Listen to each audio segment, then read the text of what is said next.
we gon' roll. You know we gon' roll. She throwing pussy, so I'm throwing money. In it all, and now she put it on me. Left a metal ton of VIP, nigga looking like you wanna run for me. Just in case 100,000 on me. One calling us 100 homies. Pull the bitches out the club, take it to the crib, and the whole party there. And you know we get the bag. No go to really get the bag. Hey, pull up in the form, hop up with a form, hit the ball and pop tag. Hey, when the nigga was a gun player, I threw him down the tag. Yeah, and the nigga get the money, that's so you know a nigga gon' back. Still keep it hooked, kills up good dreams, and I'm sad. Nigga trying to nigga fuck that pussy so bad. Nigga, now we get the bag. You know we get the bag. And you know I gets the bag.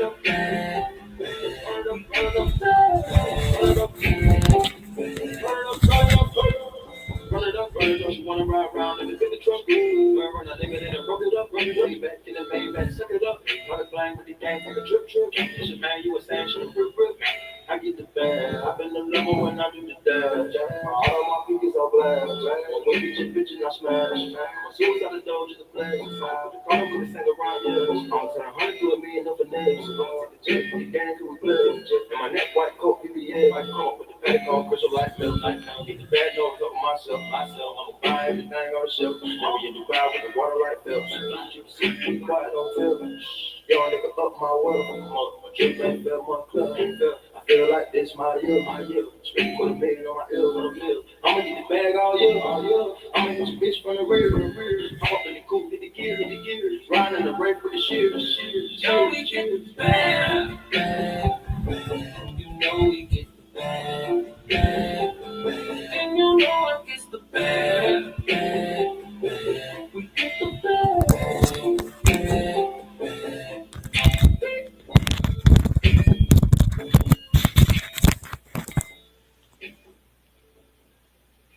Testing 1 2 1 2. Can everybody hear me?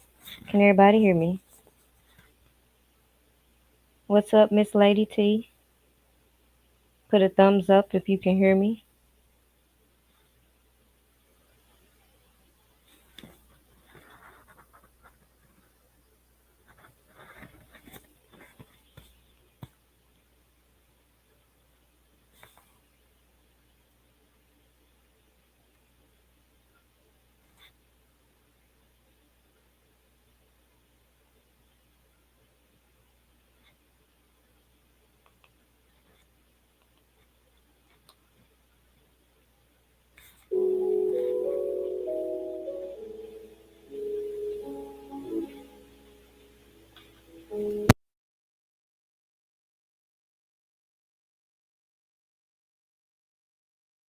I admit I helped so many people, and them same damn people who turn fake. I admit it was so hard to focus. I didn't go to classes. I admit that I dropped out of school.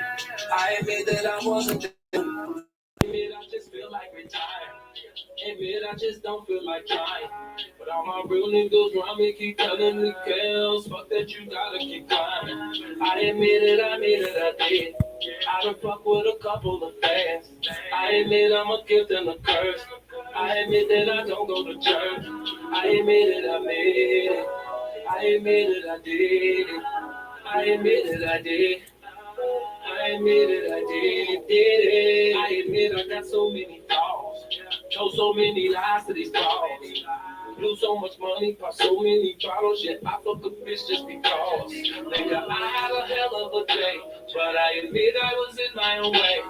I admit I have a mama crying over me. What else can a nigga say? I admit I can't spell for shit. I admit that all I hear is hits. I admit I couldn't read the teleprompter when the Grammys asked me to present. I admit I love God, but wait, it's so much temptation, but wait. Admit to the drinking and smoking too much, but it helped me get through the day.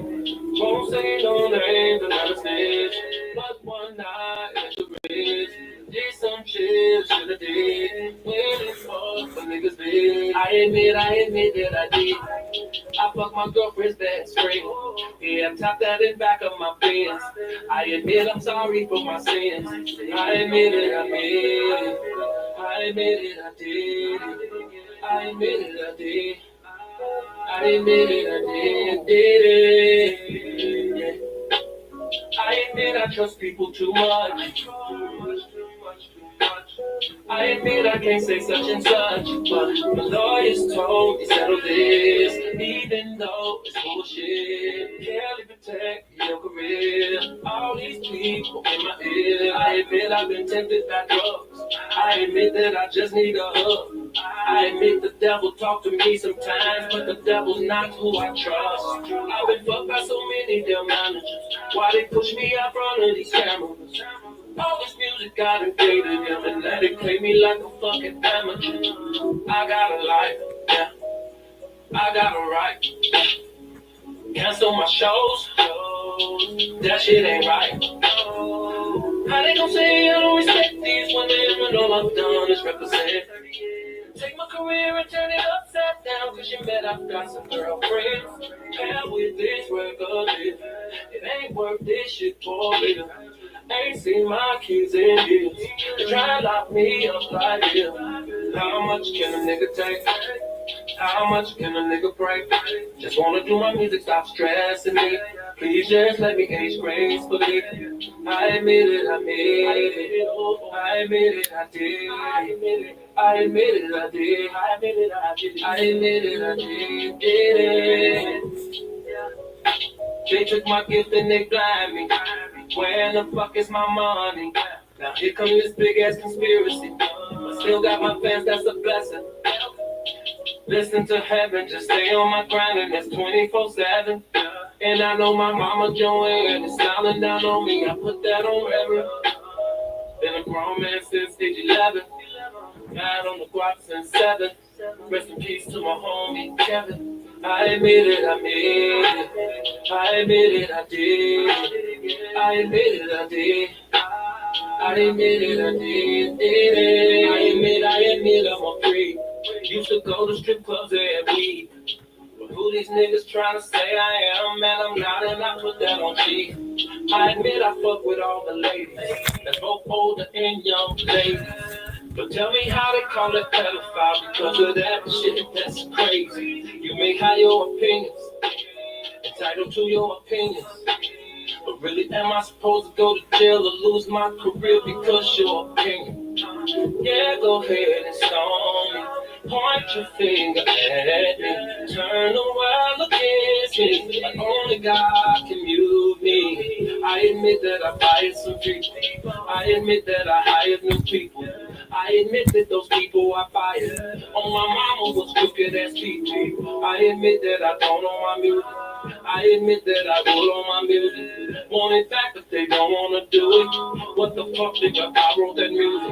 I did that bumping ground. I did that 12 play. I did that fed up. I changed the damn game. So I deserve me a fair play. So put some respect on my damn name. That Wendy Williams mad with me, but I ain't never offer her no drink. But I admit that she asked me, can I get a little Hennessy? Then we both turned off. Pause. I just can't help.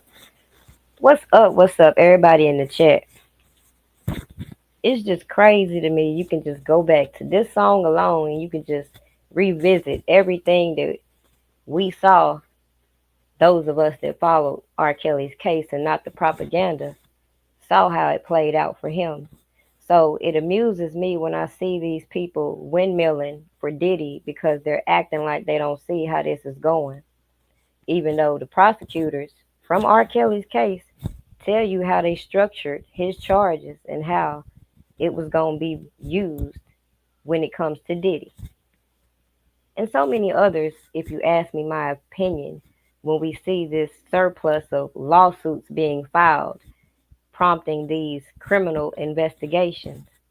And it's just weird to me people aren't seeing the connections. It was very funny when it came to R. Kelly and him blatantly telling you specific things and addressing allegations. But of course, when people aren't content with the way you answer things, they're going to keep on prying. They're going to keep on twisting their own narratives. And we're going to see the same things playing out. But we're also going to see the differences. Because I find it very odd that CNN keeps coming up with so much key information, key evidence. When it came to R. Kelly, they were shown a specific tape in which they themselves claimed they couldn't tell the age of this person. And then when you review R. Kelly's transcripts and you had specific witnesses thinking that they were the person on the tape, and we have people in the Diddy case, lawyers coming out talking about they were being called about these freak off tapes.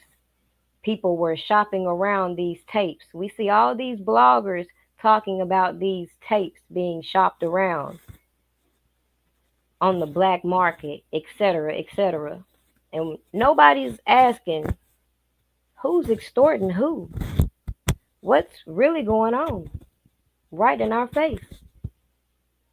Why is it that people can abuse the fact that they can willingly participate with specific things because they want to partake in a specific lifestyle, whether it's to gain a musical career or whatever the case may be? Why is it people can be complicit to things that can now be shaped in the form of crimes and not be held to the same accountability if these prosecutors want to allege specific crimes occurred?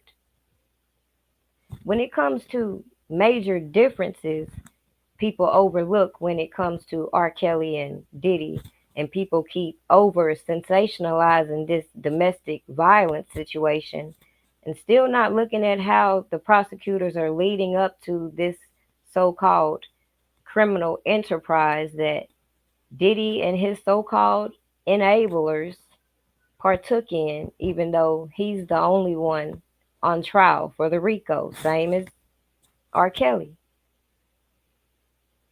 People will skip over how in Diddy's case, according to the feds, they seized guns, drugs, etc., etc., which we haven't saw being built up in this trial yet, while people are overlooking certain facts. Meanwhile, in R. Kelly's case, we remember these people coming out here talking about they had 100 devices, they had all these tapes, and those of us that followed R. Kelly's case didn't see that being shown in his case. Instead, all we saw was circumstantial evidence and a conviction being laid out here by testimonies by less than credible individuals. Everybody's talking about how Cassie's not credible, but she shares some same characteristics as some of these accusers from R. Kelly's case. And notice how they want to point out, oh, she was in her teens when she started this relationship with Diddy, forming this notion that he groomed her.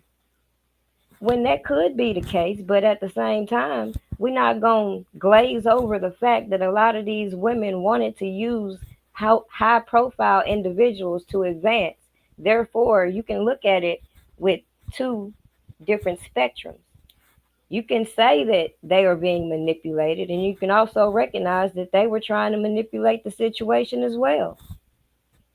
If you hear a woman saying that she's participating in specific things because they don't want a high profile individual to leave them because they know damn well they can get any other person to engage in what they're trying to do, is that coercion? It's so many things that people glaze over that are both similar and different.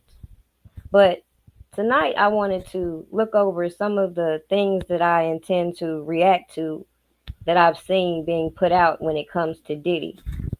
Of course, we have some biased media, some people making their little jabs at Diddy. But we can also note that Diddy, unlike R. Kelly, has a much better defense team. We're not going to keep glazing over the fact that R. Kelly had an ineffective counsel. And you see the difference in how Diddy's team is trying to put in motions and trying to get certain things thrown out, etc., etc. Whereas that wasn't happening when it came to R. Kelly. And the few attempts that they did make, of course, the judge blocked, which people didn't want to sensationalize like they're doing Cassie's statements. Nonetheless, let's go on into the first video. And depending on how long this goes on, we'll go into others.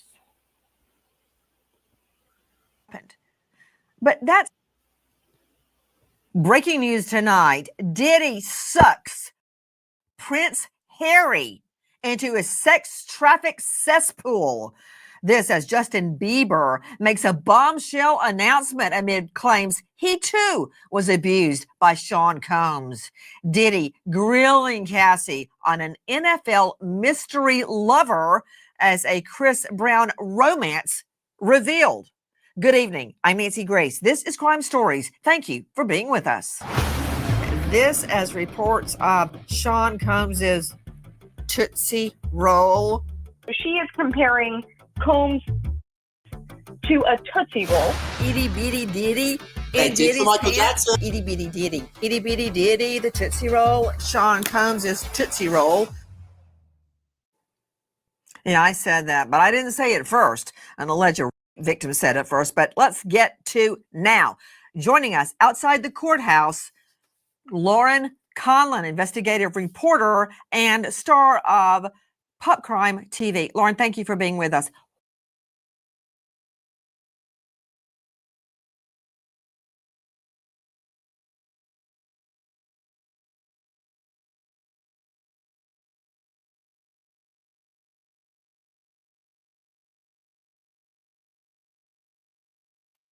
What's up, Alicia? How you doing?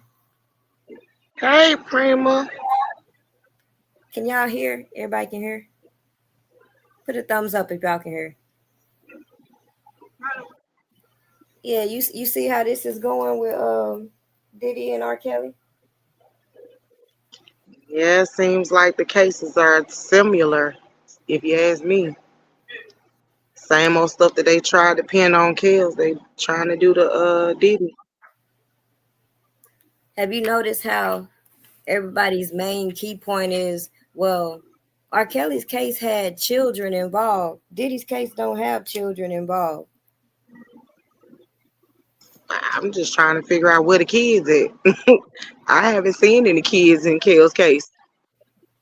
It's like they skip over the fact that the government sensationalized the stories that these people told about these women who claim specific things happened when they were a minor, but Right.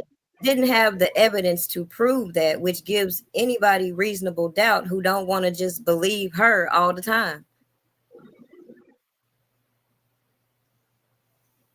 The same thing applies when it comes to Tory Lanez, and you see how his defense team is out here using this situation that happened to him as the key point, and this person potentially was convicted on some bogus allegations, and everybody quickly saying lock up Megan, right?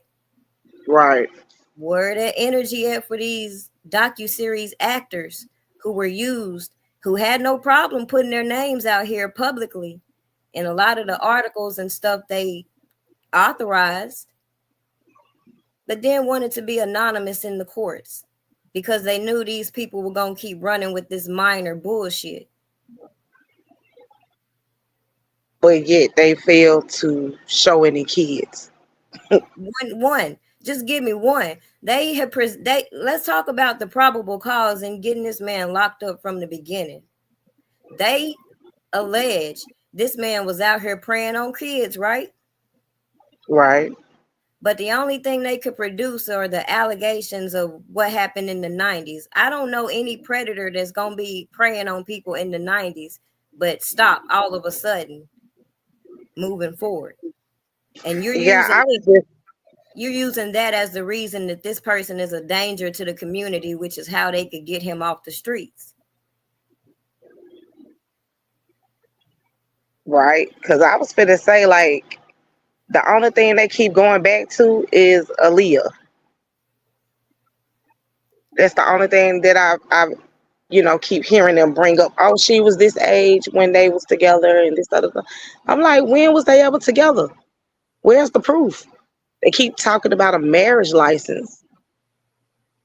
My But biggest issue with that is, again, where was that outcry then? Number one. Number two, let's not glaze over the actual charge. And it ain't how people feel about a potential relationship that probably didn't even occur. We're talking about bribery when it comes to her. right. You can't put a deceased person in this indictment. So of course the actual charge is bribery, which another individual claimed he did, then got on these platforms backtracking just to get on the stand and confirm that R. Kelly didn't know nothing about the actions he did to get janky ass documents. And they can't even get the story straight, whether it was a fake ID or this, and that. Like, the story just all over the place. And instead of attorneys coming out here to be able to debunk the testimony and get that shit impeached, it's still there. And people just gonna keep talking about the appeal process and whatnot. We see how the justice system is. It's not about justice. It's not. And it seems like he was railroaded anyway. It was like, okay, so you know how they doing now with Diddy. They doing the same thing. They started out with the docu-series on him. Like, they was already hinting at allegations towards him, the same thing that they did with Kels.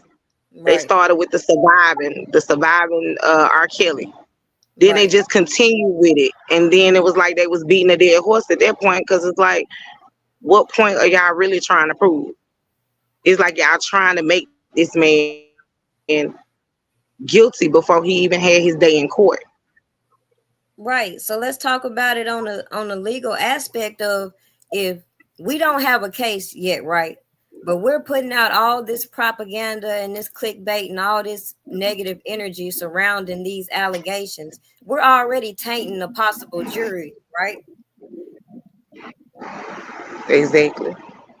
So how is that due process? How is that fair for a high profile individual to go into court, and now these people have been corrupted by all of these stories, who some of them say, oh yeah, I could be fair and unbiased, when you know damn well they're not. Especially after they done seen a lot of the stuff that they tried to put out and call it evidence. You know, and like I said, they never showed any buckets. You never saw any of that in court where they was talking about, oh, the girls had the shit in buckets and they couldn't do this and they couldn't do that. Like, where was the proof? There was no proof for none of that. Exactly. They were being held in bondage, but yet they can go out and shop and get breasts. Like, I'm not understanding. But look at how they doing Cassie. They're trying to shape this. Well, there's no perfect victim. They're saying that these victims, they can go out and they can engage in all of this stuff, but they can still be a victim at the same time. You see how the difference in how they're shaping Cassie versus R. Kelly's accusers. They wanted to put R. Kelly's accusers in this glass house. You can't attack their actions because now you're attacking a victim. Right. You can't question their statements and the things they did because you're attacking a victim. You had to tread lightly on your defense questions when it came to R. Kelly. But they can come out in Diddy's case and pull out her text messages showing that she obviously at some points were doing these things willingly. So at some point you have to acknowledge that would make her a co-conspirator if she's the one paying for things, booking these escorts, etc., etc. Well, I would say that, you know, to me, in my opinion, that she is a willing participant. That's what it sounds like. Do you recall when 50 Cent came out and he was like, he got a picture of Cassie doing some doo-doo and he let Diddy know that? Oh, yeah.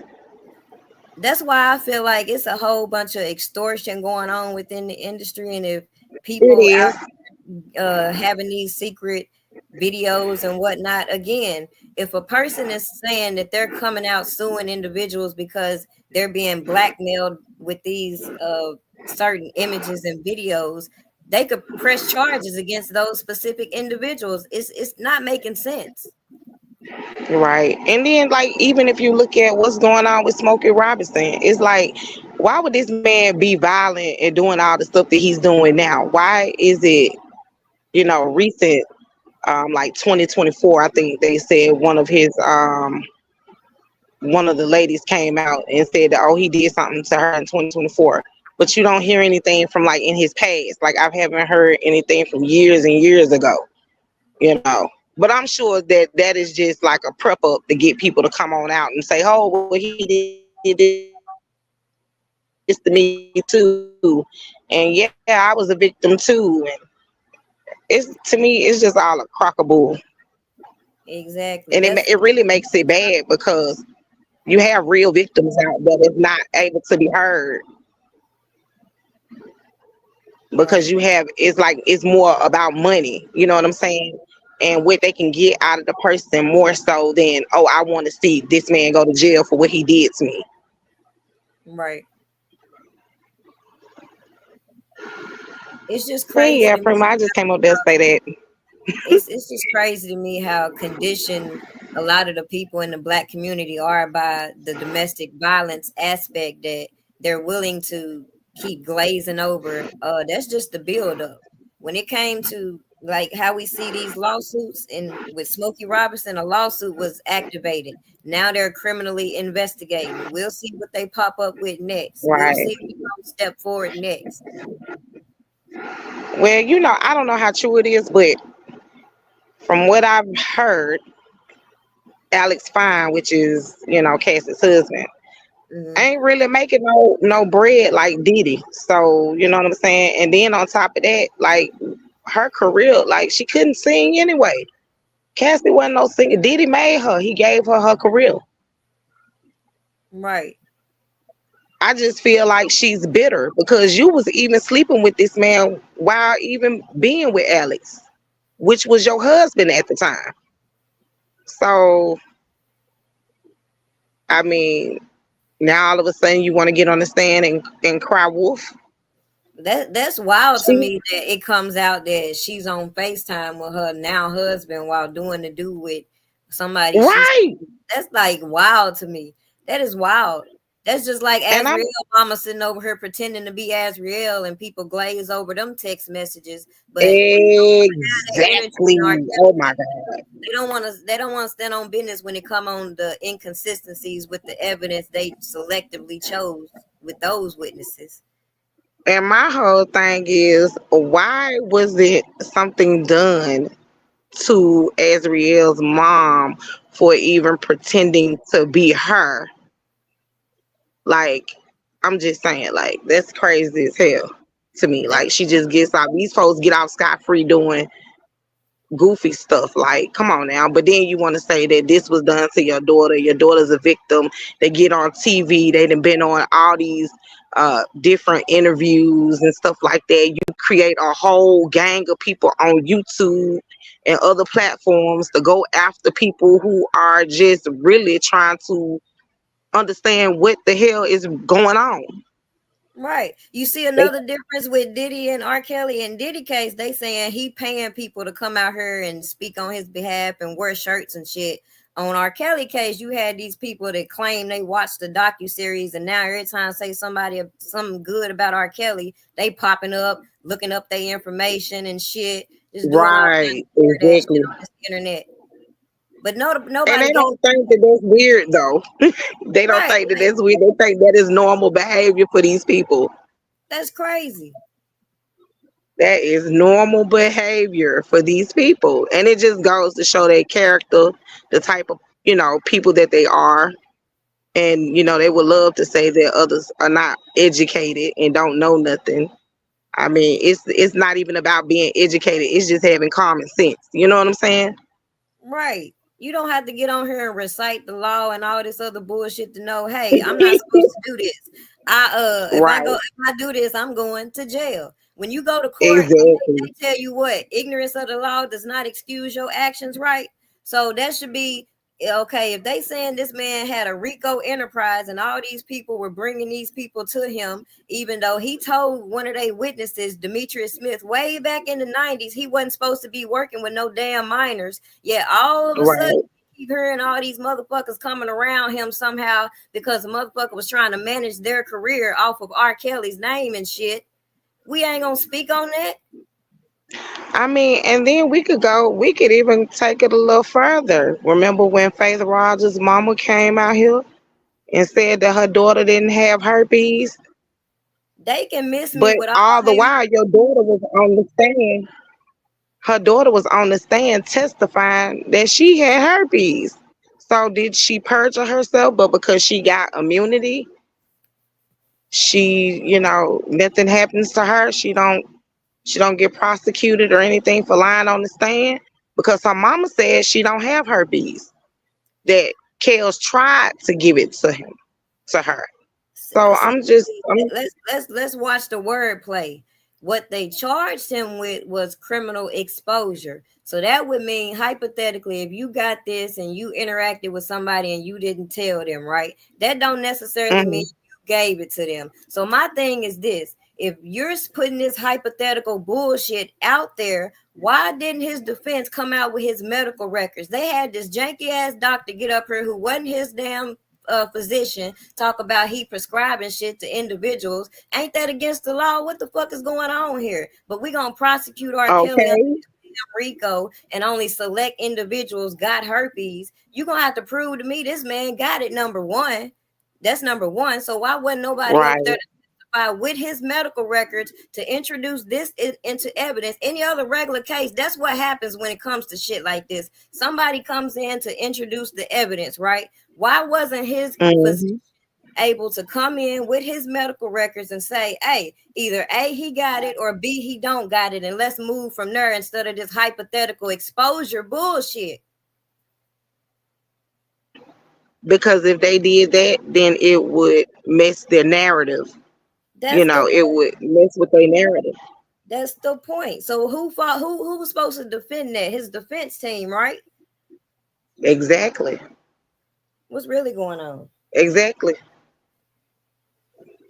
I mean, but a lot of his defense team was out here, if you ask me, allegedly scamming. So, that's what their head was wrapped up in. They was too busy trying to collect funds. Okay? If you recall, that's all this was. I said from the jump, I'm not going to bash R. Kelly's defense team, but at the same time, we all got eyes to see some crooked ass shit going on, from all the encounters with these super fans to all these motherfucking investments and special interests they have in producing their own little docuseries, including a federal witness. That shit is just wild to me. You know what though? But I never understood, and still even to this day, like, how do you involve yourself in people's cases? Like, I don't like we regular people, right? Right. So how is it that regular people are able to get so close to that man that they are intertwined with everything that he got going on and they don't even know him? Like they talking to the lawyers, they talking to the allegedly close best friends, and they all in the circle. Like I don't understand. Like, how are these people able to get around this man like that and intertwine? They raising money on his behalf. It's just all janky and crazy to me. I never understood it. Don't that show a conflict of interest in its own, considering they shouldn't be talking to not a motherfucking soul except R. Kelly? I mean, you've never heard that I've never heard this stuff going on in any other case. Not Tory Lanez. Well, yeah, Tory Lanez, because the blogger did the same damn shit. But I know she was just trying to get out the truth. You know what I'm saying? Which I feel that. But not to the extent where you doxing people, looking up people credit histories and all. Like, where in the world do they do that at? What lawyer is putting people up in hotels, paying for their food, helping them? You know what I'm saying? Like helping them out because they homeless. Right. Right. So remember I when I don't said who referred these attorneys for R. Kelly? Because he sure ain't got the dream team Diddy got. Not at all. Shit is crazy as Not hell. at all. And then you had the what is his name? Canic, the Titanic, because he sunk that ship. I mean, they won't come out here and say what they originally said and why they got him, and that he was a black face and he had his license to practice. That's all they used him for. So they didn't give a damn what happened to R. Kelly from my perspective. Exactly. And to me, when it came to Greenberg, I just felt like Greenberg was more so trying to get his name out there. You know what I'm saying? He cared more about being on the TV and getting his TV time, because if your office is right there and you can go visit your client, why in the fuck you ain't down there visiting your client every day or every other day? Like, I understand you got other cases, but this is probably the most high profile case that he's had, you know what I'm saying, probably in a while. Right. So people But will skip around the fact that he coming out saying he's not being granted the certain access to go and see his client. Then he come out here double talking when COVID came. He was saying, well, I'm not going down there. He didn't want to subject himself to getting COVID. But at the same time, okay, you getting paid to defend your client. What the fuck is you talking about? Right. And not only that, but they was collecting funds on his end. Right. So my thing is, the people, the good people of the enterprise was donating to Greenberg. So I don't understand. Was that for Kels or was that for Greenberg? Let's make it. Because at the end of the day, like you said, they won without winning this case because they built a name for themselves by being a attorney of R. Kelly. Because at the end of the day, they wasn't supposed to free him. If you ask me, they weren't supposed to win this case for him. Period. Because you got Nicole who went in there and told the damn jury, you should find my client guilty. And like, we're gonna glaze over the conflict within her and how all these super fans were talking about she was sleeping with the star witness and she was sleeping with Kels and all this other fugazi ass shit people don't talk about. To why I said, if R. Kelly choose to proceed with his counsel, we can't do nothing but sit back here and watch. It ain't our job to try to fundraise to get no damn attorneys, and it ain't gonna be my motherfucking obligation to keep getting on here going live every time a super fan want to attack me because I ain't with none of the bullshit they doing on this internet when they not helping R. Kelly at the end of the day. Well, I think that kind of comes with the territory because they can't take the fact that you putting out facts. And they don't know how to agree to disagree. They always feel like they have to have the very last word, even if they do sound stupid and dumb. I mean, it's like these people try to get on these internet streets and critique and, what I like to call give you a diagnosis. Yeah. Oh, you crazy. You a conspiracy theorist. Oh, you don't know what you're talking. You ain't educated. Like, it's that crabs in the bucket mentality. Instead of reading the information and coming out with their own perspectives and building their audience based off of their own comprehension, they want to just come out here and attack other people and leech off of other people's name and shit. That's that crabs in the bucket shit. And then be taking regurgitated commentary and trying to put their own spin on it. But it's like you ain't cutting it. It's still no combating what you're saying. You know what I'm saying? And that's what they can't take. No, I just love the Because ones that the come out fact is here. the fact is I the just fact. love the ones that come out here who was riding so hard, now trying to flip the script and now saying all this shady ass shit about the person they were supporting. Like, make that make sense. Because they was never for this man from the very beginning. They didn't Exactly. care about R. Kelly. They cared about the money, the clout, and the notoriety that they was getting off this man's name. It was never about freeing this man, because if it was, the focus would have been on trying to see what there was that could be done, as far as like they did the march that Dana did. That was peaceful. That was a peaceful march. Ain't nobody out there talking about where was the parents waiting on the. I mean, I don't even understand where that came from, but okay, go off.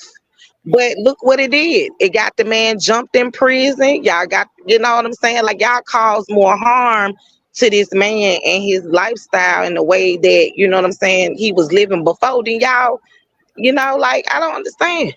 It's crazy. Right. Crazy as And hell. the audacity to try to spin the narrative about this conspiracy about why the man jumped on him. If you read what he said, he clearly said he was working on his case.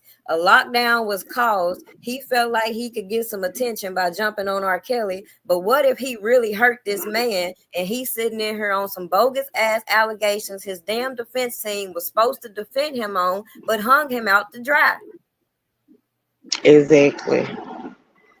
And Then then you had a got people nerve to all say over they was setting up YouTube. for the appeal. I'm setting up for the appeal. That's stupid as shit. Why the fuck am I gonna be a lawyer defending my client, but I'm not gonna defend him in the trial? I'm gonna set myself up for an appeal. The fuck? And what's so crazy is every time you turn around, there was another fundraiser for this man, and this man ain't get a dime. Y'all heard this man on these phone calls. Like, for the life of me, when that man said that, he hasn't seen a dime of any money. Do you know how that's like, that would make you feel you in jail? Like, this man is in prison.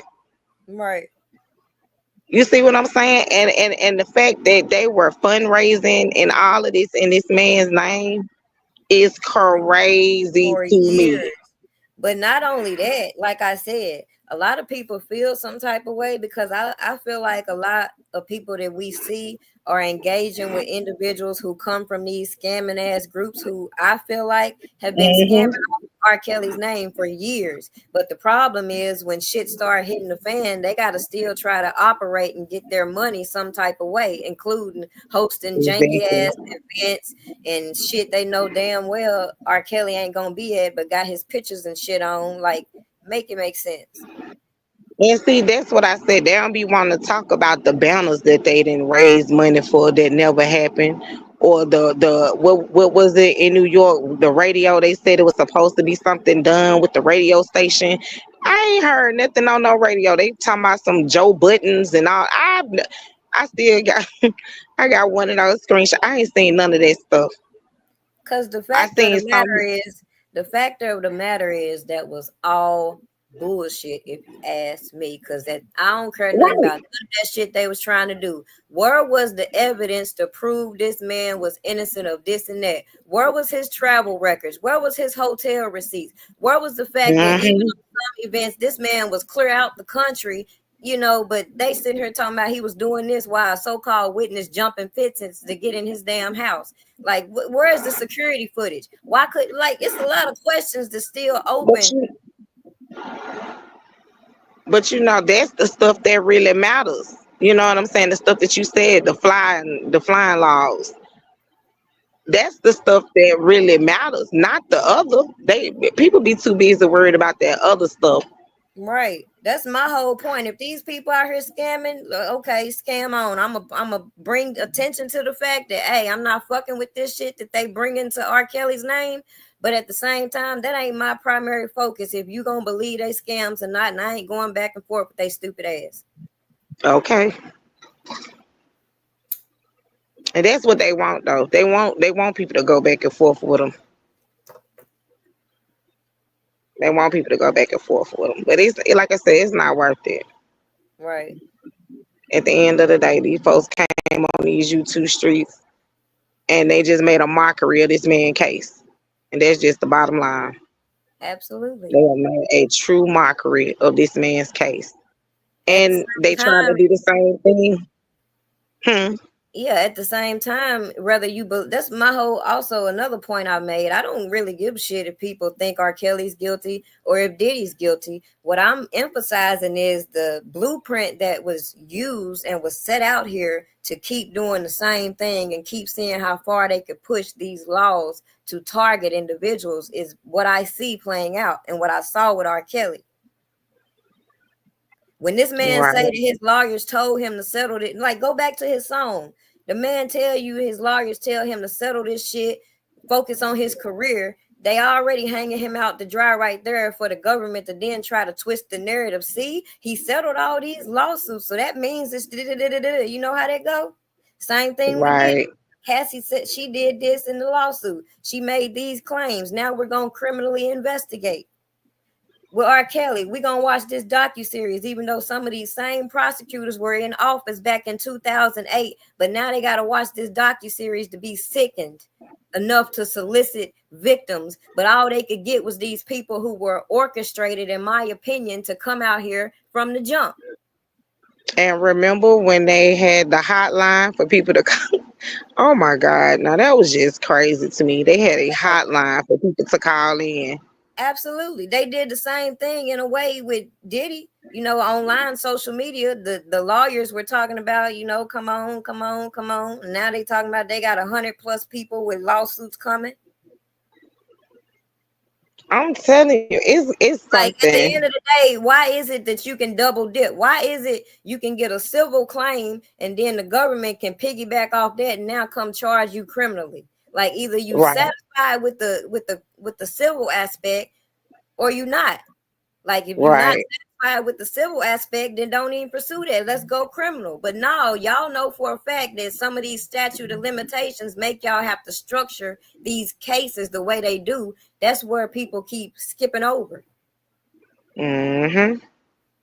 It ain't about proving these people guilty or not, because some of the stuff they can't prove. Shit, too much time done passed. Yep. Exactly. And then, not to mention, you got a lot of the so-called alleged victims that come out here and their stories aren't even truthful. You know what I'm saying? I'm not saying all of Diddy's accusers are lying, but there's something in the water that ain't clean. Right. We can say that we've seen too many episodes from Diddy that would warrant people to feel like some of the things could be true, right? When it comes to R. Kelly, have we seen any behaviors in our face that would warrant that other than people trying to manipulate? Ooh, he said age ain't nothing but a number. I know what that means. Shut the fuck up. No. What the fuck can you demonstrate to me like that video of Diddy whooping Cassie ass? Okay. You ain't seen Kels on this motherfucker whooping no ass. In the case, not damn video. Yes, in the case, all they presented was a recording of an argument, but you don't know what happened before or after said argument. But you can shape this narrative with the jury to make them feel like, see, this means he's a monster. That's not proof, boo-boo. Yeah, it sure isn't. It sure isn't. But, you know, they would do whatever and say whatever to continue with the narrative of he's a monster, he should never get out and all this other stuff. But, you know, like I said, the proof was not there. The case was weak, you know, but hey. I still want to know where them 100 devices at. You know what? That's a good question. They talk so much about that. I thought that, you know, it was gonna be like thousands of tapes and stuff rolling in the courtroom. Yeah. Do you recall do you recall the feds raiding Kels? Are you talking about when they I think it was when they went to the warehouses? No, just on the news in general. Did you ever see a news breaking report that the feds breaking out? No. No. Now, you saw the feds raided Diddy, right? Yeah, that Okay. was live. Okay. So everybody was wondering if they found these guns and all this shit, why did it take months after the fact to make an arrest to get an indictment? But where was the raid? What did y'all find with Kels other than, oh, we confiscated this storage and we found 100 devices? Where are they? Because I don't believe it was nothing but his music equipment. I believe that, you know what I'm saying? And I'm sure that the videos that they probably found wasn't about nothing, because it was probably just like record. You know how some celebrities, they have recordings of their lives, and sometimes they may record their studio sessions or concerts and stuff like that. It probably was that in his music, and And let me probably a lot of the equipment. And let me tell you another key fact that a lot of people that are so close to R. Kelly's inner circle didn't come out and bring to public's attention is, you know how people keep spinning these stories about how he can't read and all this shit? Mm-hmm. Well, the man also had a whole bunch of recording devices, like that's what he recorded off of. So how do I know that some of these devices weren't, as you said, his musical shit, his recordings of things he was recording like that? Right. Where was the defense? Who brought that up? I mean, I heard Greenberg say to some media outlet that it was studio equipment, but where was Yeah, that in he the did. trial? Where was that in the trial? Why wasn't that focused on? Where is all this evidence? I'm telling you, if you really go back and think about it, the lawyers really focused. They didn't focus on getting Kels out. I don't even think they had a strategy for his defense, because from what I remember back then, they all was arguing with each other on who was gonna have first chair, second chair, and all this, who was gonna, handle this portion of his case, and da da da da. Da. So I'm like, well, dang. And then they was too busy commingling with the YouTubers, people that don't have anything to do with the case. So check it. Nothing. So check it.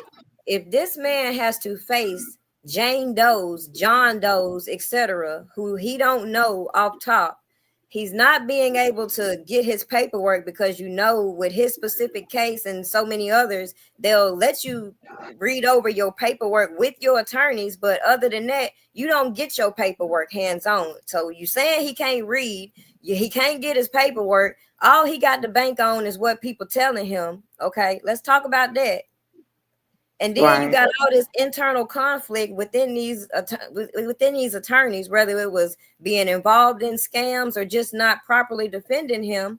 But you also have to note that they specifically tell you with these cases, they give you so much information that it would be impossible to decipher a lot of it. So if y'all are all in conflict and nobody is taking, hey, you take this part of the indictment, you take this part of the indictment, et cetera, and putting a game plan to clear this man's name. You see what I'm saying? Mhm. That's the problem a Right. lot of us have had, and a lot of people who still want to go with that R. Kelly's guilty, blah, blah, blah shit. You can feel that way. But I'm just saying, as far as what happened to his case was some bullshit. And there's a major difference between how it's being handled, how it was being reported, and how it was. Exactly.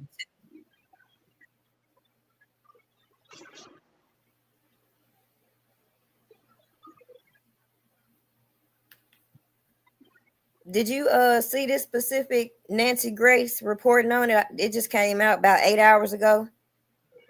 No, I haven't seen it. You finna play it? Because I'm Yeah. gonna drop down and listen to it. All All right. right. I want you to get your keys off of how she feel. You can tell how she feel about it. But I'm gonna play this because it's funny to Wait me. a minute. So you think she against or Hell yeah, she ain't for Diddy at all. You gonna see. okay? I'm finna drop down and listen to it. All right. All right. All right, y'all, back in the chat. So let's get on into this coverage by Nancy Grace, because you're gonna see how she feel about Diddy off top. What is this I'm hearing about a mystery NFL lover? And what does that have to do with Sean Combs being charged with sex trafficking and RICO, criminal enterprise? They're just dragging Cassie through the mud for no reason. I agree with you, Nancy. A lot of what we're hearing on the stand from Cassie, many of us are questioning what this has to do with anything besides laying a foundation. But the NFL player, we heard about this mysterious NFL player that really was trying to get us to see why Diddy was jealous. We also heard about a 2013 incident where Diddy was jealous of Cassie because she was allegedly dancing with Chris Brown and he stole her phone. Cassie actually denied on the stand that she was dancing with Chris Brown at all, but she does remember him stealing her phone. There was another incident we heard about that was pretty traumatizing for her, where she was driving with Diddy in the car to a doctor's appointment, and he told her, "Hey, text your mom you're okay." And I'm paraphrasing. As soon as she unlocked her phone, she said that Diddy grabbed it, ran off with it, and she didn't get it back for a few hours, and her mom called the police.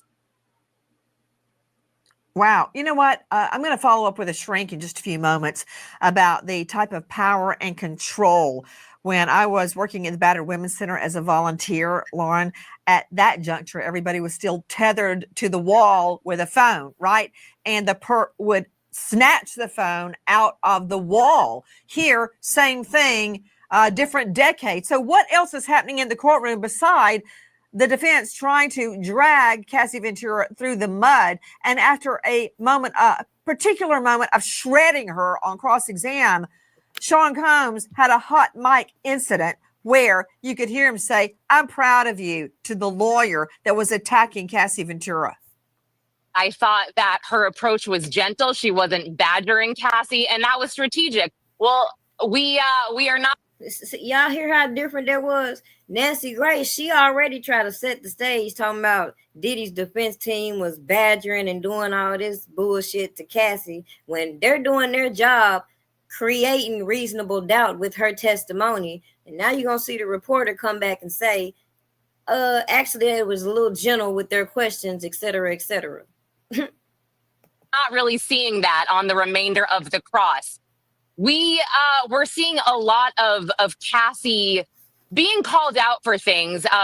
She had alleged an incident where Diddy seemed to have this almost mafioso type dinner, and these are my words, after she heard about someone allegedly having an FO tape. Well, there was an explosive recording played where Cassie approached this person about the FO tape, and she said things like, "I will kill you. I will bury you under the dirt." Again, I'm paraphrasing. And then she said, "And it won't be me. I won't have blood on my hands. It'll be someone else." So, that. Let's just pause right there, because everybody want to now try to shape this. There's no perfect victim bullshit, because she could be doing this on one end, but she can still be a victim. Okay, cool.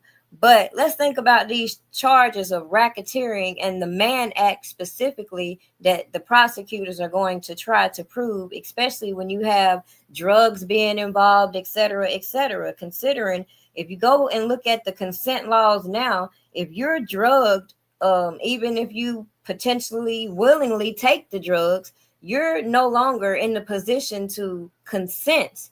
You are now in the position to say, "Hey, I was taken advantage of. Hey, I was high. I was drugged," et cetera, et cetera. On the same note, let's not skip what is going on and what she's describing as far as Cassie hearing about these freak off tapes, right?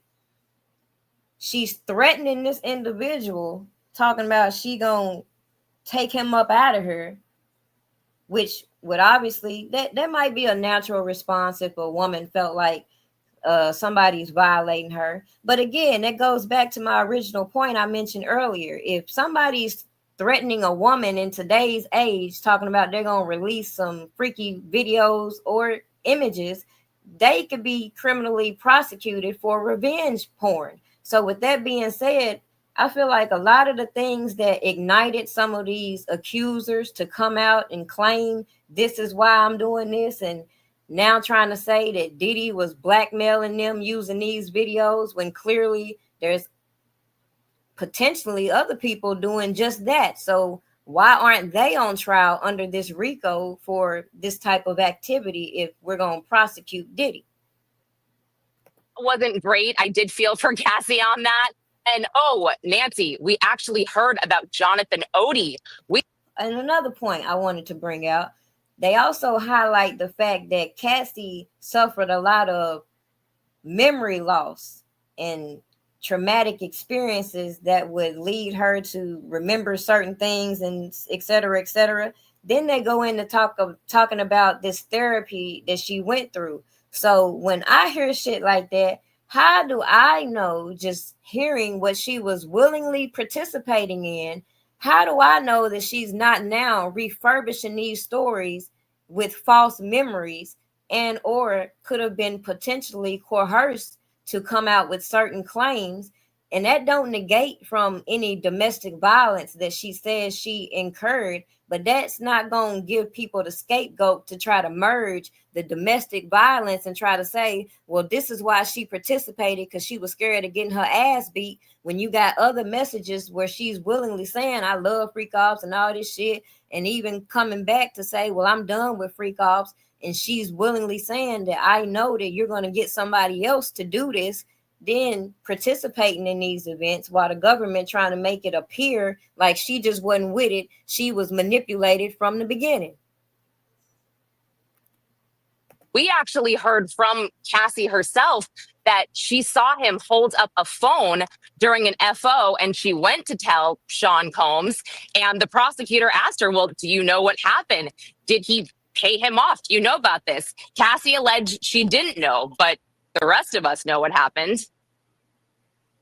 So wait, you're telling me that it just came out on the stand that Jonathan Odie was brought up, and we've got him on tape saying in like 2018 that he was a sex slave to Sean Combs, and that Combs would make him have sex with Cassie Ventura and sit back and hold on. See how she just glazed over that?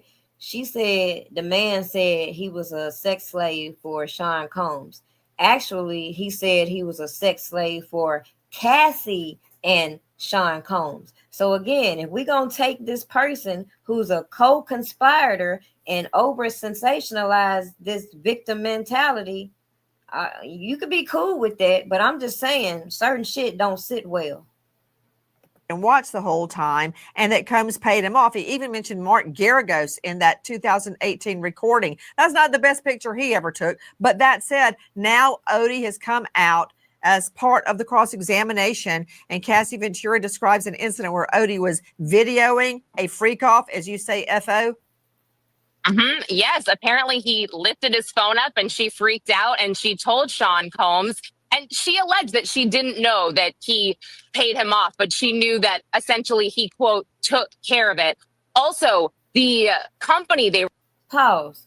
This man's so dangerous, and we sitting here hearing these people try to connect all these other conspiracies under this RICO bullshit, talking about how he can make people disappear and all that, right? So if they doing some freaky deaky stuff and she is alert enough to see this man recording, but then they want to play these games where she have selective memories and don't remember certain points. Well, obviously she remember what she need to remember, right? Anywho, she tells him, hey, this dude recording, you mean to tell me with Diddy being so dangerous, he didn't take care of him in a literal aspect instead of letting him still be out here to tell his stories after he get busted for threatening some shit with this Trump shit? Anywho. They were using the escort company. It's called Cowboys and Angels. It was revealed that this escort service was part of a reality show called Gigolos. Okay, Lauren Collin, you're just full of probative information. What they're doing right now is dragging Cassie Ventura through the mud in an attempt to make her look like the bad person. But I still say, no, what they're doing is setting the stage while y'all making her such the damsel in distress that at some point you can concur that she was willingly participating because she wanted to keep Sean Diddy. Now, if you want to sit here and believe she was so innocent and that Sean P. Diddy Combs introduced her to oral, that's your prerogative. But at the end of the day, as a woman, I can relate to the fact, as many can, that women will do some strange things to keep a man and or to get his attention, right? Okay, that's cool. But is that coercion? Is that manipulation? Let's make it make sense. You can't flip the script and make it seem like you were manipulated into doing something all because you wanted to keep a person's attention when you had the free will to say no. Say that tape, that intercontinental tape, is going to carry the day. What else has happened on the stand today? So speaking of trying to make Cassie look bad, they brought up a slew of text messages after that incident. And I know what they were going for. I mean, they were trying to say that they had a relationship after the incident. But in my opinion, as an observer, Cassie said something like, I don't want Friday to happen again, referencing the beatdown. And Diddy said something like, F Friday, LOL. And she kind of said LOL back. And I'm thinking, I mean, that's how you want to treat, a beatdown like that? If that's how the couple wanted to treat a beatdown, if that's what they were responding to, what does the general public have to do with that?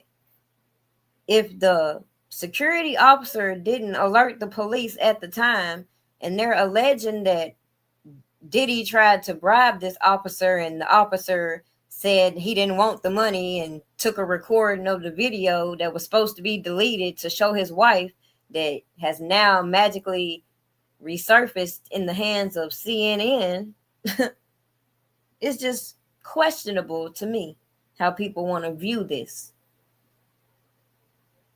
When you abuse the person you love, you say LOL, F Friday. I didn't think that made Diddy look good. And I know they were trying to make Cassie look bad for corresponding with him.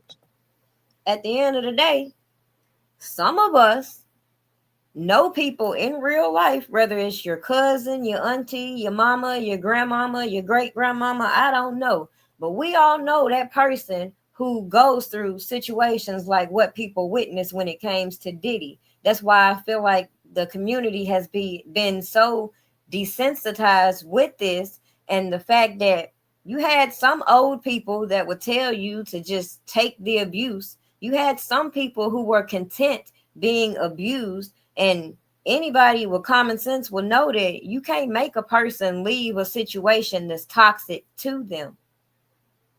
If they were willingly in this situation, what can you do?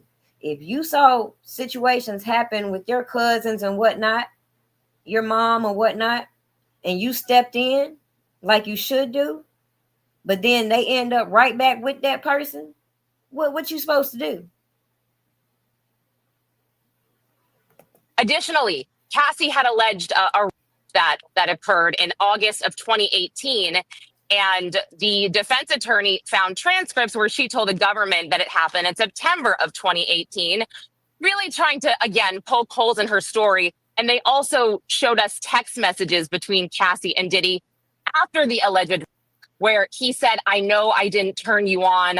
I've fallen off. And she responds with a heart emoji. So there's a lot of that going on. And I have to say, Nancy, it's been so wild to hear the evidentiary stuff before the trial starts, because it's like we're sitting there and we're listening to a federal judge say the term freak off, which is just wild. Guys, joining us at the courthouse, star of Pop Crime TV, co-host Lauren Conlon. Lauren, we've heard about Jonathan Odie. We've heard about a mystery NFL lover. What was that about? You told me about Chris Brown, but what about the NFL star? Listen. Day one of the Sean Combs criminal trial was say the term freak off, which is just. But hold on. So far, we've heard testimony from the star witness against Diddy, pretty much confirming that if you want to talk about the Mann Act, solicitation, sex trafficking, she was a willing participant booking these escorts for their quote unquote freak offs. So instead of her being charged as such, she gets to be the damsel in distress. She's not a perfect witness. We're going to look over that key element when it comes to trafficking, because she alleges in her lawsuit that started all this that she was being trafficked.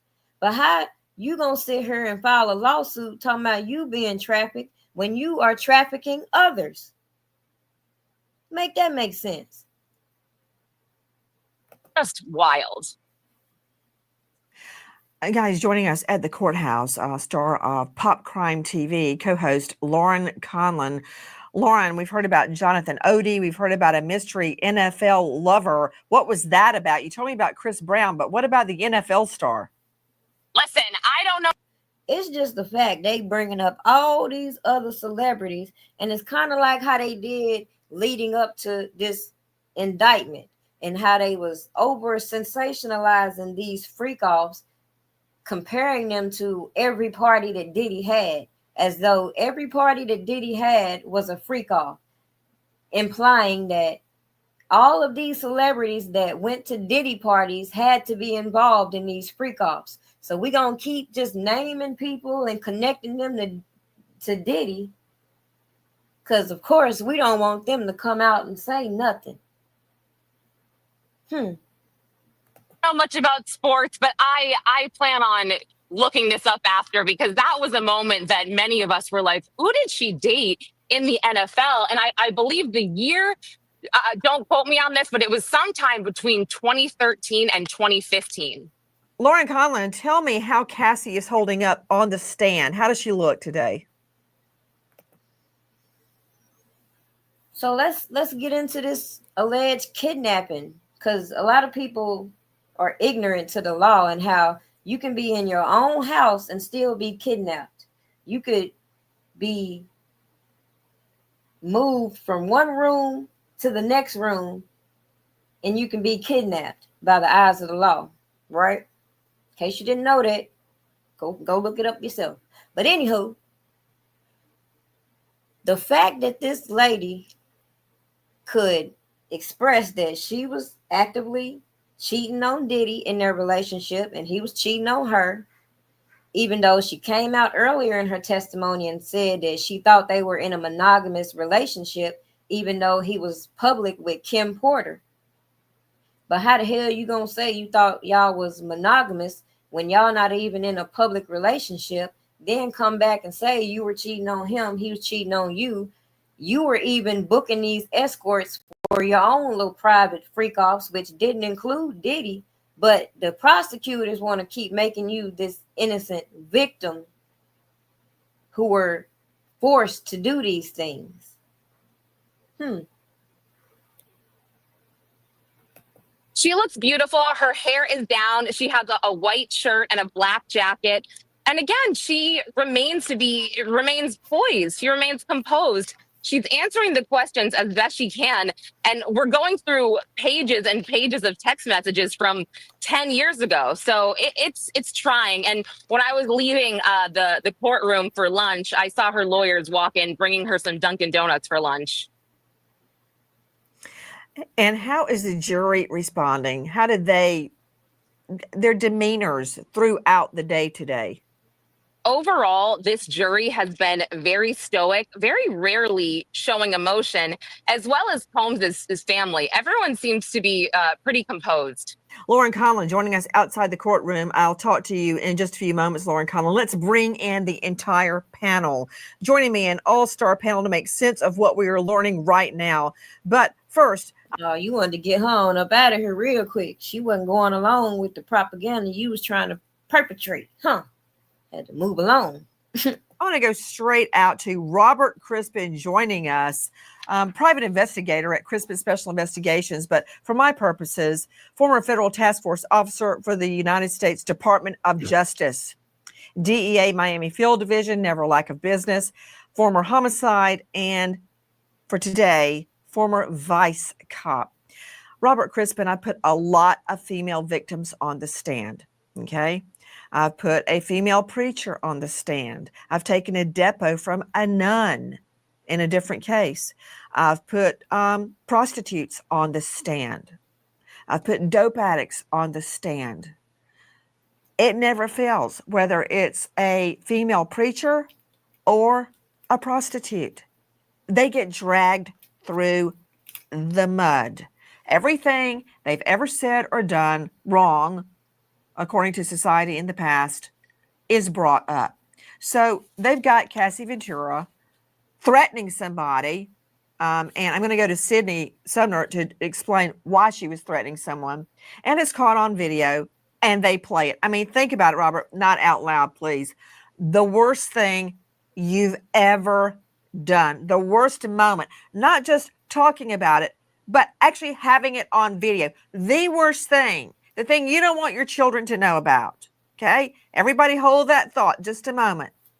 And then a video emerges and it's played in front of a jury.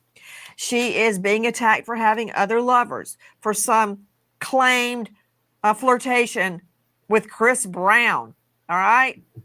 Who would want him after the way he treated Rihanna? But that's a whole nother can of worms. See how she just keep throwing it? She just keep throwing it. Who would want him after the way he treated? Man, you'd be surprised. But that's your opinion. That's the problem I'm pointing out when it comes to Nancy Grace and her biased reporting. Back in the day when you saw the news, these people had to come out here, just give you the news, get the fuck on. But now we're in this age of where everybody can get on these platforms and they can engage in slanderous commentary with no allegedly, with no presumption of innocence, with all of this energy toward making this person appear guilty. But when it comes to people with common sense coming out here saying, well, that leaves room for some people to have reasonable doubt. And if people want to be overly offended, that people can exercise their right to reserve that right to believe in that key principle, something ain't right. We all should be able to come out here and say, hey, he might have did this, he might have did that. Hey, this is what happened in court. But when it comes to the news and so-called professional journalists, some of the way they report these cases, in my opinion, is to just set the stage for the way they like to rewrite history, if you know what I mean. Just see what I'm saying?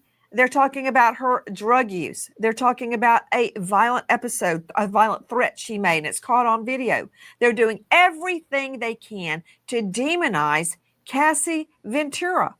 No, the fuck they not.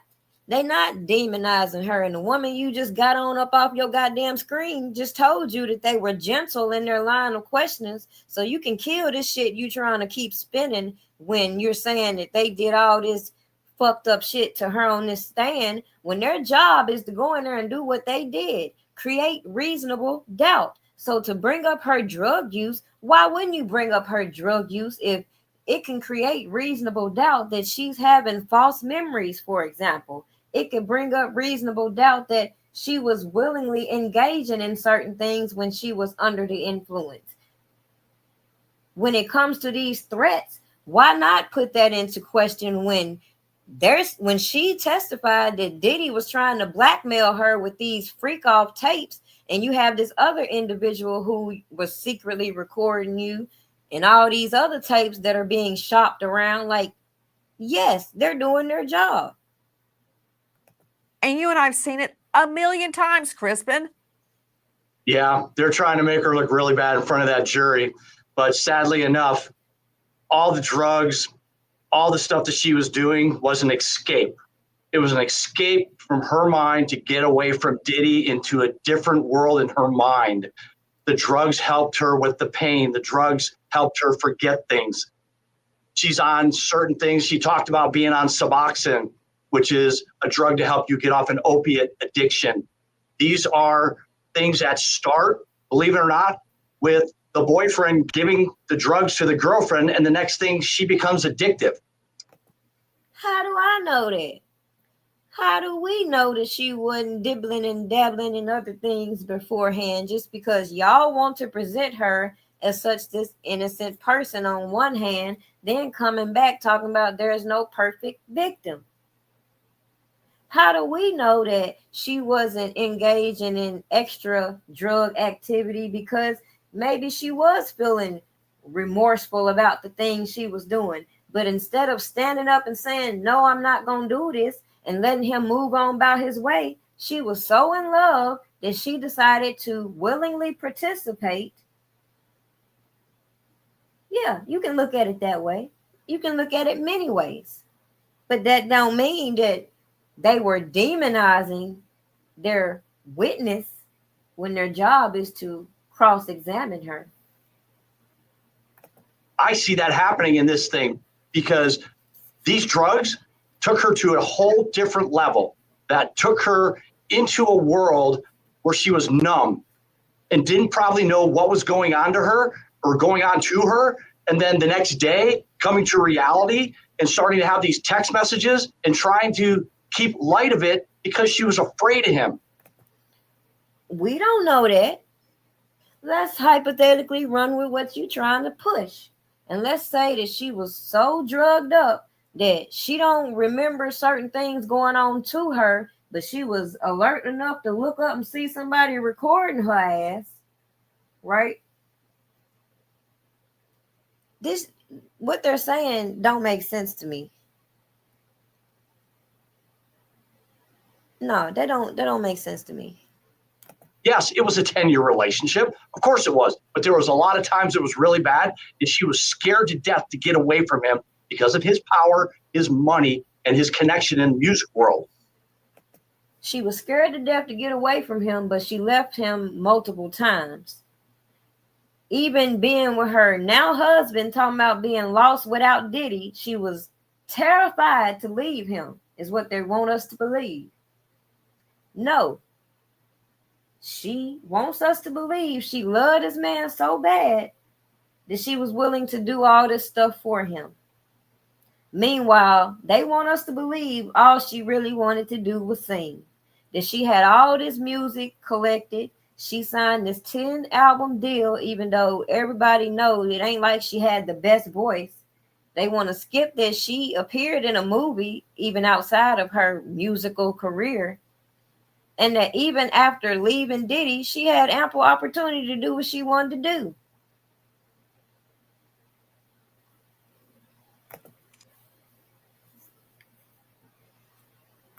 You know, Crispin, it's hard to understand. It's hard for people that haven't lived through it to understand. And I was saying earlier today, I worked at the Battered Women's Center as a volunteer for 9 years at night and prosecuted during the day on the hotline, right? And there were many times I thought, why don't you just leave? I almost blurted that out, but they had trained me, don't do that. Don't do that. Because think about it, Crispin. Think, what would you do to hold on to your children, your home? Hold on. I'm watch how she spin this shit. She gonna spin the narrative like you would do anything to keep these secrets under wraps, right? Including threatening a person. And that's cool. But guess what? You can criminally prosecute individuals doing specific things. It shouldn't take a lawsuit to do that, especially when you double dip and not only get a lawsuit from Diddy, which how do we know that specific individuals didn't make Diddy settle so quickly? But not only did you get that settlement, you got a settlement with the hotel, who, in my opinion, yeah, they had a responsibility to report what they saw and what we saw being shown on CNN, but they didn't. So she got a 10 million lawsuit from them as well. So to then say that I was going to go on a tour, but all of the stress from this lawsuit weighed me down so much that she canceled the tour, that don't make no sense if you want to push this narrative that this is all this woman wanted to do, but she was manipulated by this person. If this is all she wanted to do, and she had went through all this counseling, she had moved on with her life, as they also try to spin, she should have had no problem doing both. If that's the case, it would be no problem to get this bag over here with Diddy, then go over here and do this tour that I want to do. Because I've been healed from the so-called trauma. Oh no, they're gonna say, well, she this brought up all of the trauma, so she can't do it. Yeah, whatever. Your job.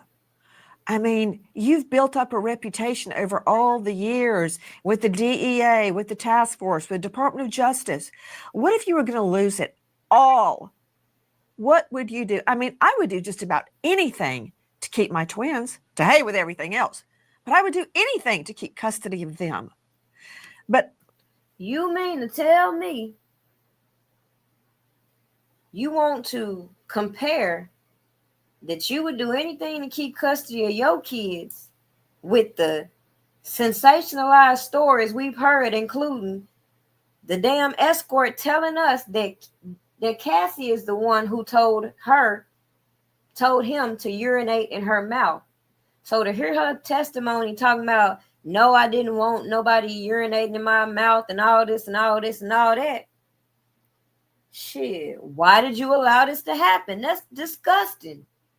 Who in the entire fuck gonna willingly sit there and let somebody piss in their mouth? And then the damn person doing it say they was explaining to him how he doing it wrong. They, not Diddy, as they say, is calling all the shots. They, that means him and Cassie. So if they were instructing him how to piss in her mouth, I ain't here to judge, but they nasty. When you're in the position of thinking you're going to lose everything, and remember, she started with him when she was 19-ish years old, and no drugs, no alcohol problem, nothing. How do you know that? How do you know she wasn't doing no drugs? How do you know she wasn't drinking no alcohol? How, Nancy? Oh, that's just the narrative you want to spin because she's this perfect, imperfect witness for the prosecutors. Like that, so fresh-faced, right? And you can see over the years what happened. But that's the way these victims think.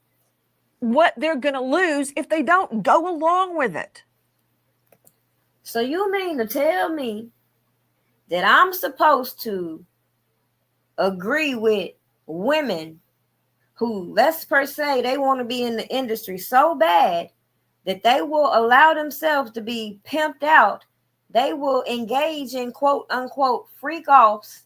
They will engage in being flued out. And the government can come out here and lock these men up under the Mann Act. But they ain't doing that over here with these other group of individuals who we gonna remain nameless. But it's interesting, the people they slap under this white slave law. Very interesting to me. It's exactly what I said. And that's probably why she started doing all the drugs. And that's why she got addicted. And let me tell you what's important about her testimony today about bringing up Jonathan Otis, because that was a statement from, don't hold me to this, 2018.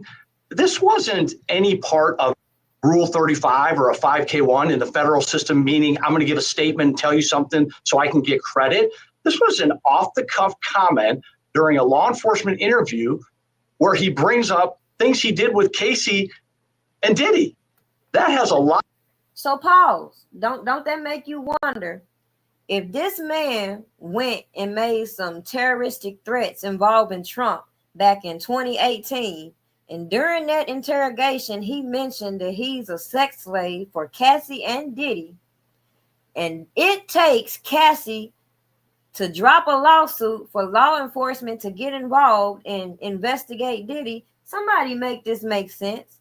That's equivalent to these people who want to sugarcoat the damn lawyer who was trying to extort Nike and Trump, who's locked the fuck up right now, who took his ass to CNN with this janky ass tape he claimed to have that still didn't appear in the damn trial considering if you read the transcripts and or watch people act like they're reading it or reenact it, you would know that they didn't even have none of the original footage from nothing.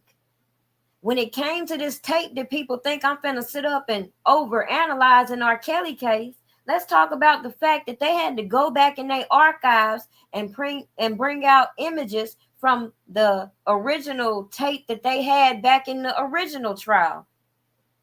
But people don't realize why they had to form this federal case against R. Kelly in order to pull over this double jeopardy and retrying him for the same bullshit and then padding the case with a whole bunch of janky ass witnesses with circumstantial evidence. Can't make this shit up. But it's about justice. So like I just said, this man in here on some terroristic threats in 2018 talking about he a sex slave. Why wasn't y'all worried about the prostitution and man act element then when he said he was being trafficked, allegedly? A lot of credibility. And let me tell you something. People in our industry, some of my best witnesses were the worst defendants because they're out there, they're in the field, they're in the mix, they're at these parties, they're doing drugs, but they're a wealth of knowledge. This just came up in an interview. I find a lot of credibility. I like him as a witness, and I would put him on the stand. Okay. You like him as a witness because he can go along with a narrative that you like to paint. But we're going to skip past the fact that he lacks credibility in some things. And many people can bring up his mental instabilities as the reason for this, even though people going to be like, why is it just because they have a mental disability or this, and that, mental disorder, we have to dismiss their allegations? Nobody said be dismissive to allegation. The point is that the government is supposed to prove beyond reasonable doubt the allegations are true. Hold that thought just a moment. Be careful what you ask, for you may surely get it on the stand. Let's take a look at what he's talking about. And all of you ladies out there, I want you to look at Jonathan Odie and think, would I willingly have sex with this guy? Think about it. Watch.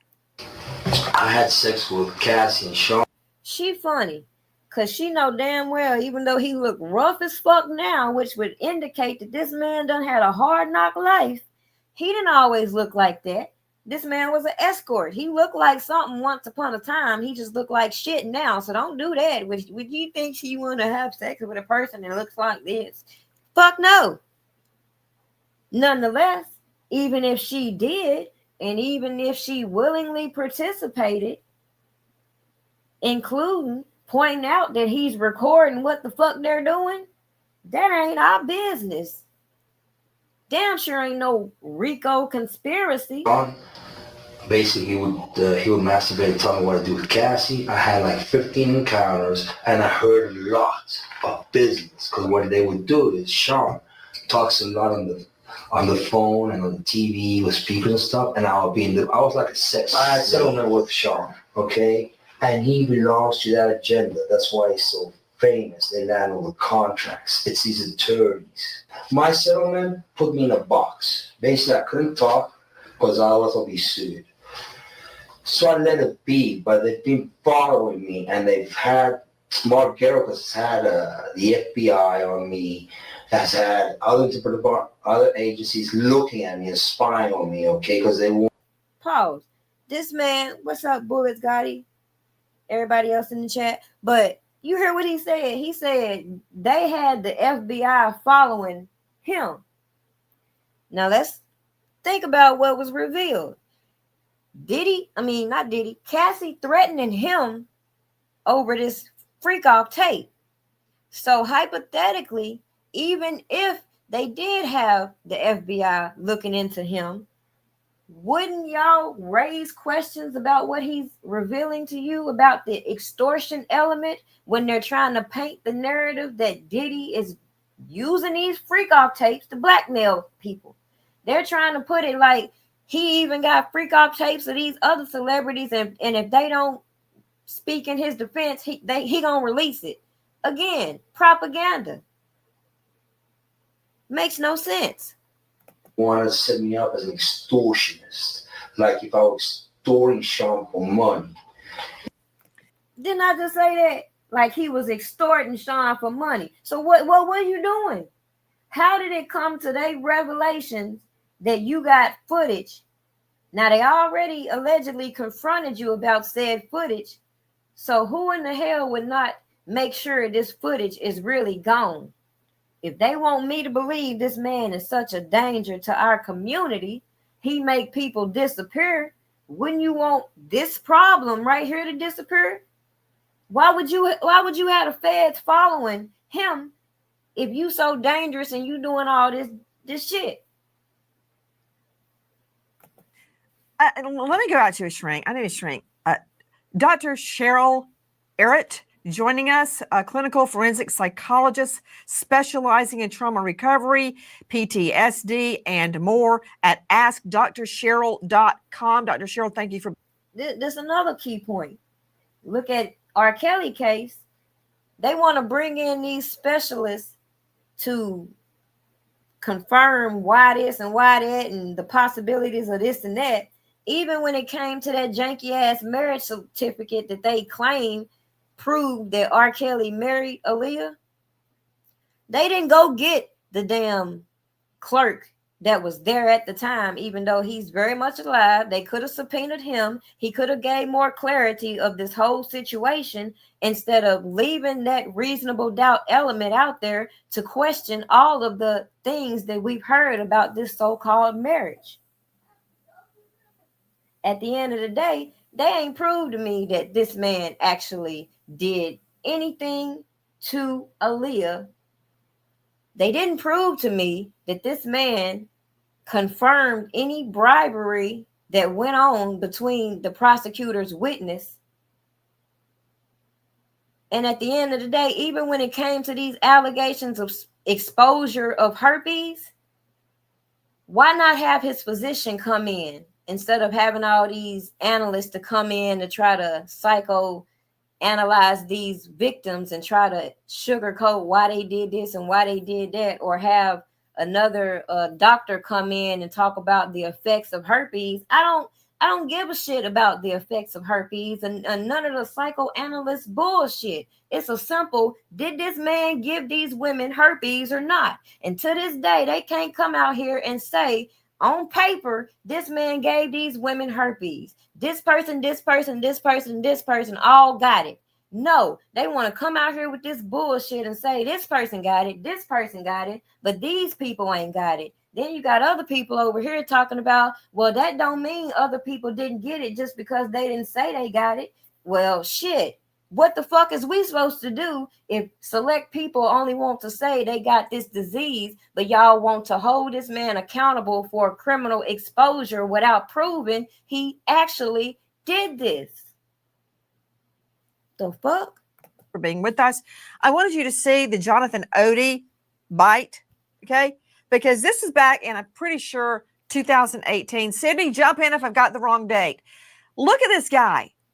So you think this 21-year-old girl willingly wants to have sex with this guy on video? Yeah, I don't think so. But I'd like you to respond. And everything he says, I'm going to circle back to all the guests on this. But I want to ask you, Dr. Cheryl, what this means, because everything he was saying in 2018, nobody believed him. They thought he was a nut, talking about how does Garagos get up in everything?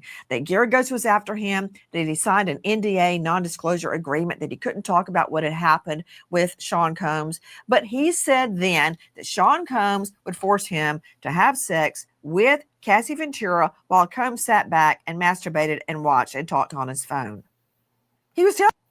Did he say that Diddy forced him? Or did he say that he was solicited to engage with a couple while Diddy sat over there on the damn phone handling business and doing other shit while he was beating his meat? Which did he say? Clear that up. Telling the truth, right, according to prosecutors. Yes, and he does seem credible for all the reasons your previous guest said. We need to remember that consent is a free yes. And in order for something to be consent, you have to be also equally able to say no. And if you are not free to say no, it's not a free yes. When we're looking at the video that's being shown right after Cassie tried to leave after the FO or the freak off, those beatings, the control with the... You see how they just spent the block? They saying now that the episode we saw of Diddy whooping Cassie ass was her trying to leave after a alleged freak off. How do we know that? How do we know she didn't 1-2 hit his ass and run out the room and then he came out and pop, pop, pop? Not saying it's right, but I'm just saying we don't know what happened unless they gonna release beginning to end of what actually occurred instead of trying to pick pieces out of what they want us to believe. So we're not gonna shape this narrative that, hey, this is an example of when she wants to say no, she's afraid he gonna pop her ass. I don't know that. The phone, the control over her career, the control over who she could see, these power and control dynamics, these are what happened when she tried to leave. So this does not look anything like a free yes. And it's interesting that they're not disputing the domestic violence itself, but they're saying that's not what he's charged with. Well, that's because that would be a state charge, and these are federal charges. And the fact of the domestic violence and the video evidence of the domestic violence sure seems to indicate the way that these power and control tactics were enforced. So this was not a free yes. This was not somebody saying, yes, I want to do this. And statistically, as you know, from working in the battered women's shelters, the time that is most dangerous for a battered woman is when she tries to leave, because that's when things get most violent. So a person's life is in most danger when they do try to escape their abuser. They play too much. I'm gonna end this video on that one because they play too damn much. How you gonna sit here and say that bullshit? But that's also, excuse me. How you gonna say that bullshit, but then recognize that they revealed text messages when this lady not only was doing the do with Diddy while FaceTiming her now husband, but she also was cheating on her now husband with Diddy. Like, make this make sense. She was also corresponding with Diddy, talking about she missing him and all this other bullshit. But they on here talking about the worst time to leave a situation and all this. This is crazy to me. This is crazy to me. True enough, they said exactly what the problem is. The way the prosecutor started this case was to sensationalize the abuse, because as other legal analysis have come out, you know, they point out the fact that they're banking on juries receiving more of what's happening at the beginning of the trial and what's happening at the end of the trial. So when we see what was actually revealed in the trial versus how people are spinning their narratives, it should be obvious the similarities and the differences between Diddy and R. Kelly. I'm going to reiterate the fact again. It's not important to me whether you feel like either party is guilty or innocent. The primary focus is how these laws are being implemented. Okay? How these people are playing in our face publicly because they know we're going to be so distracted feeding into the sensationalized stories we hear.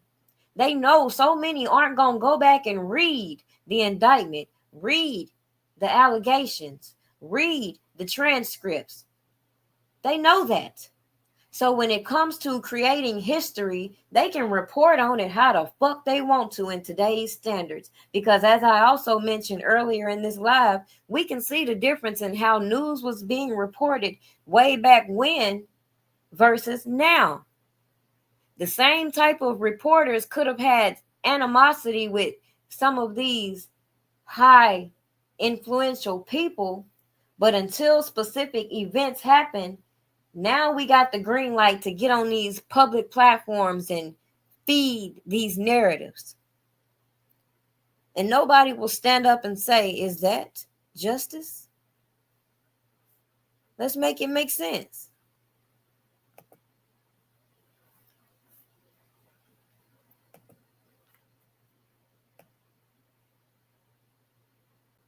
I think I'll stop right there on this live. I'll do some more lives and go through this list that I compiled, but I don't want to be on here all night. I just wanted to set the stage for what I think, what I feel, because oftentimes a lot of people don't realize the purpose in me putting clips out there, putting certain images out there, revisiting some of the things that we saw happening on these public platforms that nobody is going to silence me from talking about at the end of the day. People don't want to compare R. Kelly and Diddy, and some of these same people will ride hard and say R. Kelly is innocent, but are just as quick to say Diddy is guilty. When, how do you know that? Only thing you can without certainly say about Diddy is he nasty, he freaky, he's a vile individual from what we observed, but none of us know him. So how the fuck do we know what's real from what's fake when we see these people can portray what they want to portray?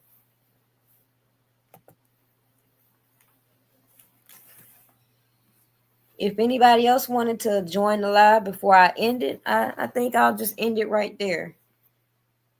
Because this is crazy to me when I watch all of these other bloggers who will still be adamant in how guilty R. Kelly is, regardless of how circumstantial the case was.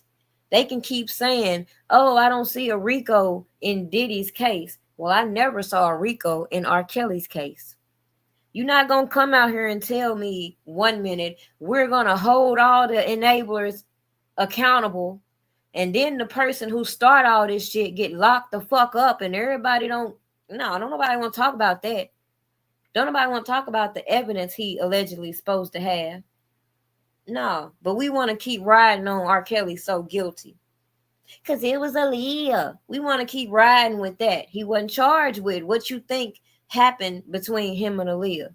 He was charged with bribery. So that should tell you that from my perspective, if you feel that way, you should feel like the witness that got on the stand should be locked up. The clerk that allowed some of this janky shit should be locked up. A proper investigation should be handled if people could so willy-nilly bribe officials to get them janky documents that still don't prove specific things happened.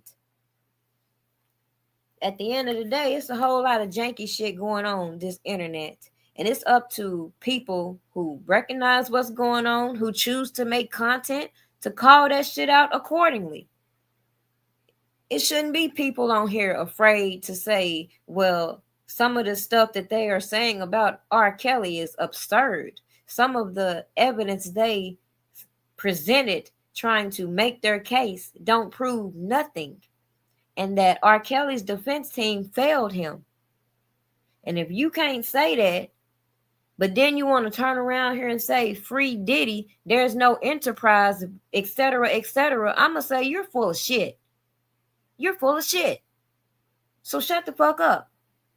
Ain't no way you can see an enterprise over here that don't exist. But then you want to sit here and over-sensationalize the fact that this man whooping this girl ass and could have or could not have led her into doing specific things. But at the end of the day, a RICO is a RICO. It shouldn't take all this legal maneuvering and all these fantasy stories to build a RICO. It should be hard, tangible evidence. It should be recordings. You have all of these wiretaps going on in real RICOs. But then when you see these RICOs that are based on the Mann Act that are being manufactured, let's keep it a buck. It's some bullshit. And we're expected to rely on the testimonies of tainted witnesses. People who feel some type of way because they could have equally launched their career on their own, whether it was a success or not. They didn't have to be subjected to this vile individual, as they said, but they chose to. So whose fault is that? And does that make them a victim? Or does that mean they tolerated things that maybe they shouldn't have? With that said, y'all have a good night.